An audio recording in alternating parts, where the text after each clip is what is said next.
Si la caja no se desliza sola, no es un producto de Apple.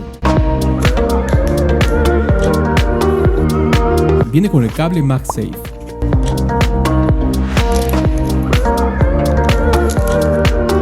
El adaptador de la corriente, y por más que lo agites no encontrarás nada más.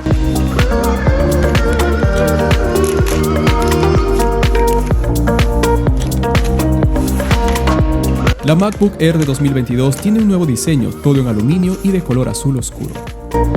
No emo.